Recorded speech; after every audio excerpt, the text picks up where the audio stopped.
세계일보의 기사 하나 체크를 해보도록 하죠. 고령층 백신 맞아도 중증 확률 높아. 5차 대유행 대비해야 라는 제목의 기사입니다.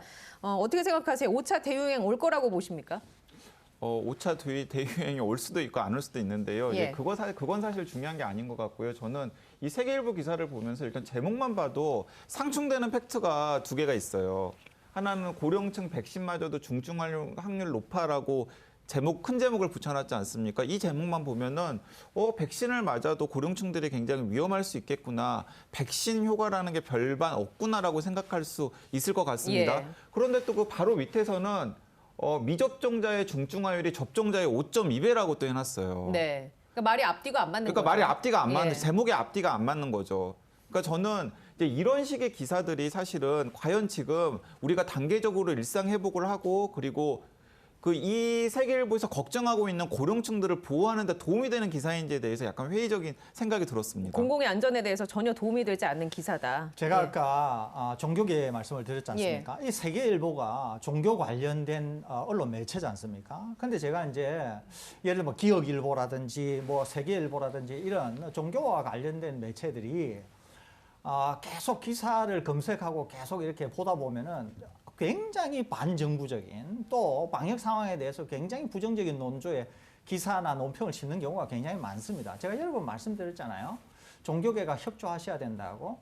종교와 관련해서 정부가 적이 아닙니다. 국민이 적이 아니라니까요. 그러니까 종교계도 마음을 열고 방역 상황에 협조하고 방역 상황에 대해서 이 국가가 올바른 방향으로 나아가는 방향으로 기사를 내셔야지 기사가 보면은 굉장히 논조나 방향이 좀 잘못됐다고 하는 점 제가 예. 다시 한번 말씀드립니다. 그리고 이제 이 기사에 이제 또 황당한 대목은 무엇이냐면 4차 대유행이 끝나지 않았어요, 지금. 지속 중에 있죠. 네, 4차 대유행이 지속 중에 있는데 무슨 또 5차 대유행을 대비해야 되는 겁니까? 그러니까 4차 유행이 끝나지 않은데도 불구하고 우리가 단계적 일상 회복을 가기로 한 것은 무엇이냐면 계속해서 꼭꼭꼭 닫아둘 수만은 없기 때문에 여러 가지 리스크가 있지만은 백신 접종률이 높아졌다라는 조건을 가지고 지금 단계적 일상 회복을 하는 거잖아요. 예. 자, 그러면 우리가 단계적으로 일상 회복하는 과정에서 피해를 최소화할 수 있는 전략이 어떤지에 대해서 지혜를 모아야 될 텐데 이 기사가 지금 말하고자 하는 바가 무엇인지 좀 의문이라는 거죠. 자, 끝에 부분에 코멘트를 달았습니다. 전문가 인터뷰를 달았는데 이재갑 교수님 여기 인터뷰하셨나 봅니다. 그냥 코멘트인데요. 확진자가 증가하면 수도권에서 비수도권으로 유행이 확산할 것이라면서 비수도권에서는 중환자 대응이 어려워질 수 있다라고 걱정을 했다라는 문구가 실려 있고 김윤 교수님은 정부의 단계적 일상 회복 계획은 브레이크 없는 자동차와 같다라면서 응급의료센터를 지정하듯 감염병 센터를 지정하고 이들 병원이 병상과 인력, 장비를 확충하며 지역별로 발생한 코로나19 환자를 책임지고 진료하는 체계를 구축해야 한다라고 강조했다라는 부분이 있습니다. 이 부분에 대해서 이제 얘기를 하고 싶은 것 같은데 이 부분에 대해서는 두 분도 동의를 하시는 거지 않습니까? 저는 그렇게 동의를 하지는 않습니다. 예. 예를 들면 100 수준이라 그러면은 저는 한 30 정도 하는데 예를 들면 이제 이재갑 교수가 말씀하신 거는 그냥 팩트 그 자체로 위험할 수 있으니까 준비해야 된다 정도로 저는 그거는 100% 동의합니다. 준비는 해야죠. 그런데 이제 김윤 교수께서 말씀하시는 것은 저는 그렇게 동의하지 않습니다. 어떤 부분을 동의하지 않으시는 네, 동의하지 않습니다. 왜 그러냐면 이거는 긴 시간에 걸쳐서 해야 되는 의료 체계 전반에 대한 이야기이고요. 첫째 하나는. 두 번째는 사실 이렇게 공공의료 체계와 관련한 것을 의사단체 내지 의사 쪽에서 받아들이지 않는 측면도 꽤 있었어요, 이게. 그러니까 공공의료를 확충하는 것과 관련해서 목소리가 다를 수 그렇습니다. 있다. 이해관계가 있는 당사자들이 벌써 부인을 한 그런 내용인데 공공의료 체계를 하겠다고 하면은 아무래도 공공의료 체계는 국민의 입장을 더 많이 생각하면서 뭐 의료 수가나 이런 것들이 오히려 더 다른 병원에 대해서 다른 병원이 좀 더 불리한 입장에 처하겠죠. 그러니까 이제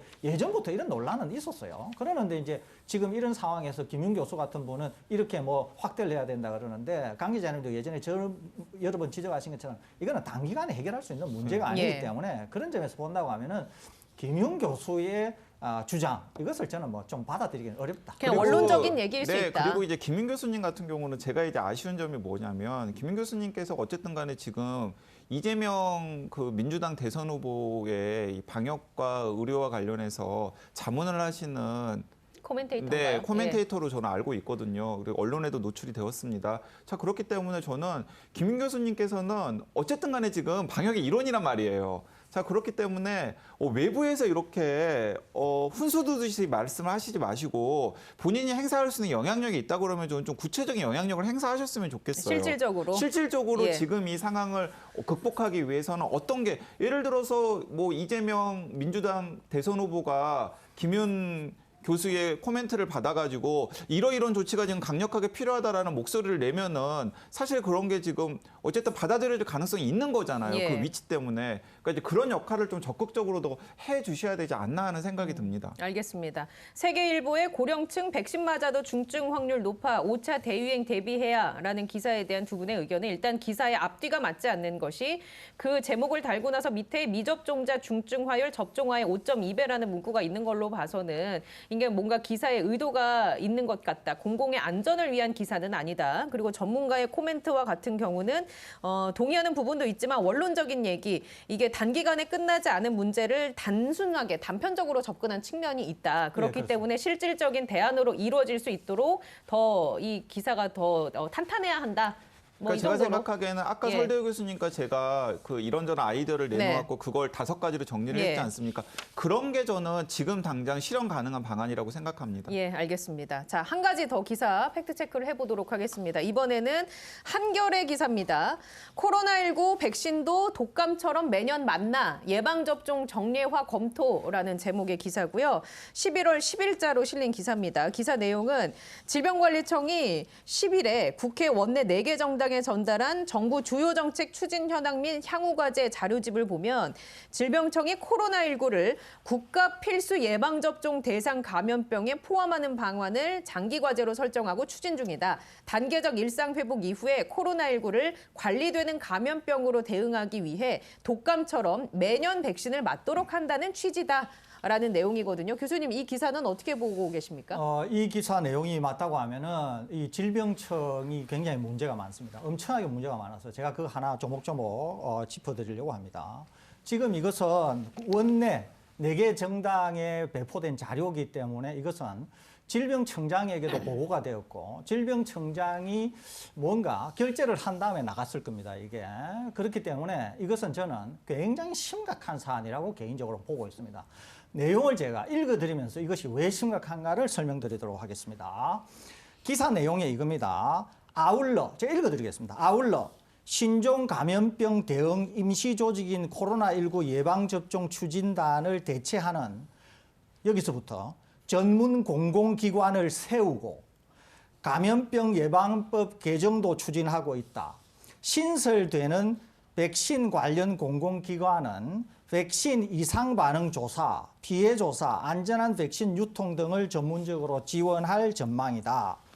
그러면서 설치될 어떤 기관들에 대한 얘기도 여기에 쭉 있습니다. 자, 이 지점에서 지금 우리나라에서 사용이 되는 필수 접종이라는 게 있습니다. 어린아이들이나 임신부나 뭐 고령층이나 필수 접종이 있습니다. 그중에는 독감 백신도 필수 접종인데요. 이 필수 접종을 전부 구매하고 구매에 대해서 결정하고 그 이외에 배포하고 모든 것을 다 하는 책임기관이 어디냐면은 질병청입니다. 질병청. 그러면 질병청에서 지금 얘기하는 것이 잘 되면 어떻게 될까요?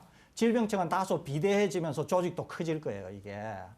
자, 제가 왜 이게 문제가 있다고 하느냐 하면 첫째 하나는 이 코로나19가 엔데믹, 즉 우리 사람과 완전히 공존할지 안 할지를 전혀 알 수가 없어요. 공존하기 위해서 갖춰야 되는 조건이 몇 개가 있습니다. 하나는 독감처럼 남반구, 북반구를 오르는 계절성 요인이 있어야 되는데 이 코로나19는 계절성 요인이 없다니까요. 두 번째, 계절성 요인이 없으면서 우리에게 있으려고 하면 다른 하나의 조건, 즉 숙주가 우리 속에 있어야 됩니다. 예컨대 찐득이 바이러스가 대표적이에요. 찐득이라고 하는 숙주가 있기 때문에 우리와 계속 공존을 할 수가 있다는 거죠. 심각하지는 않습니다만은. 세 번째, 숙주가 없다고 하더라도 사람이 숙주가 될 경우에는 계절성 요인이 없기 때문에 365일 대한민국에서 계속 존재해야 되는데 이렇게 하려고 하면은 병원성을 가져야 됩니다. 그러는데 병원성을 갖게 되면은 백신이나 다른 것들에 의해서 위협을 받기 때문에 병원성을 잃어버릴 가능성이 있어요. 그래서 저는 코로나19인 경우에는 엔데믹, 즉 우리와 공존하기 어렵다고 하는 생각을 갖고 있다니까요. 그러는데 지금 코로나19와 관련해서 우리가 모르는 것도 많고 엔데믹이 될지도 모르는데 찬스 났다 이거죠. 찬스가 났어요, 일단.